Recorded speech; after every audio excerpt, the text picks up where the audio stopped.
اس قسط کے آغاز میں دیکھیں گے کہ آیتولن اور گونچا گل ایک خیمے میں جاتی ہیں تو آیتولن گونچا گل سے کہتی ہے کہ تم باہر کھڑے ہو کر میرا انتظار کرو اور کسی کو بھی یہاں اندر مت آنے دینا۔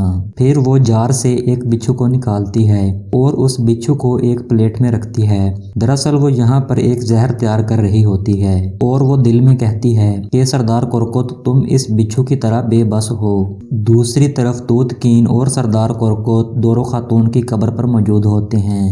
توت کین والدہ کی قبر کو دیکھتے ہوئے کہتا ہے کہ تمہاری بہو کو خیمے میں لانے کا وقت ہو گیا ہے والدہ۔ اگر اللہ نے چاہا تو وہ میرا اور اس قبیلے کا خیال رکھے گی جیسا آپ خیال رکھتی تھیں۔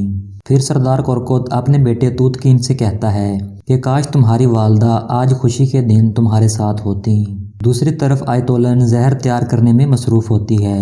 بچھو کو جلانے کے بعد وہ اس کے اندر سے زہر نکال لیتی ہے جنہیں وہ ایک شیشی میں محفوظ کر رہی ہوتی ہے۔ دوسری طرف ہیما آنا کے خیمے میں گوکچی کی شادی کی تیاری چل رہی ہوتی ہے۔ ہیما آنا اس کے ہاتھ پر مہندی لگاتی ہیں اور اس کو دعائیں دیتی ہیں۔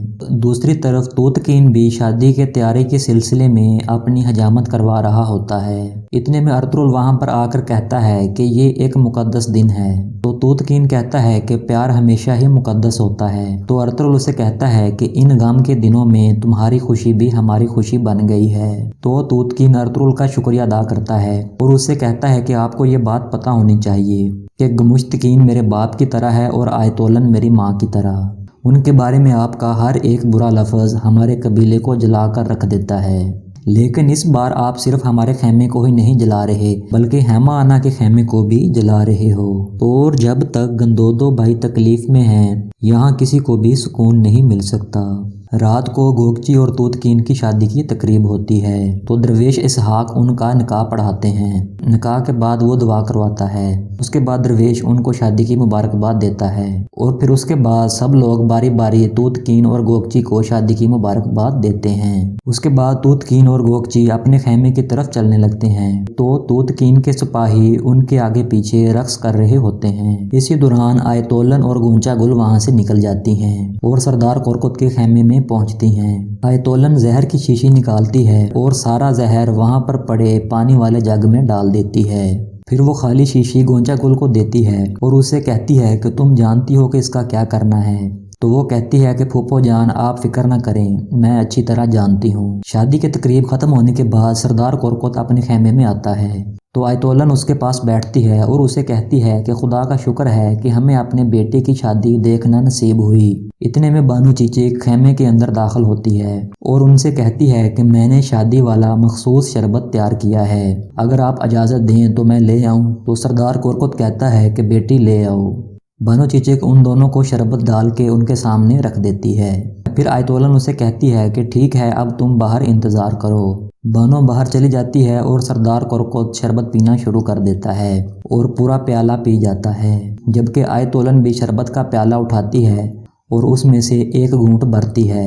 شربت پینے کے بعد سردار کورکوت آیتولن خاتون سے کہتا ہے کہ وہ ہار جو میری ماں نے ہیما کو دیا تھا اور ہیما نے وہ ہار سلجان کو دیا تھا، وہ ہار میرے خیمے میں کیا کر رہا ہے؟ تو آیتولن پوچھتی ہے کہ سلجان نے آپ کو کس طرح کے جھوٹ بتائے ہیں؟ تو سردار کورکوت کہتا ہے کہ اس نے بتایا ہے کہ دورو خاتون کی موت فطری نہیں تھی اور اس کو تم نے زہر دیا تھا۔ سردار کورکوت غصے میں آ جاتا ہے اور اس سے پوچھتا ہے مجھے بتاؤ کیا یہ سچ ہے؟ اور سردار کورکوت غصے سے آیتولن کا گریبان پکڑ لیتا ہے اور اس سے کہتا ہے کہ مجھے جواب دو۔ اسی دوران سردار کورکوت کی طبیعت بگڑ جاتی ہے اور وہ آیتولن سے پوچھتا ہے کہ تم نے اس شربت میں کیا ملایا ہے؟ تو آیتولن خاتون کہتی ہے کہ یہ اس سے زیادہ ہے جو میں نے دورو خاتون کو دیا تھا۔ سردار کورکوت گر جاتا ہے اور اس کے منہ سے جھاگ نکلنے لگتی ہے اور سردار کورکوت اس سے پوچھتا ہے کہ تم نے ایسا کیوں کیا؟ وہ کہتی ہے کہ میں اپنے بھائی کو سردار اعلیٰ بنانا چاہتی ہوں کیونکہ تم جیسا بزدل انسان اس قابل نہیں ہے۔ آیتولن بانو چیچک کو آواز دیتی ہے تو بانو چیچک فوراً اندر آتی ہے اور سردار کورکوت کو سنبھالتی ہے۔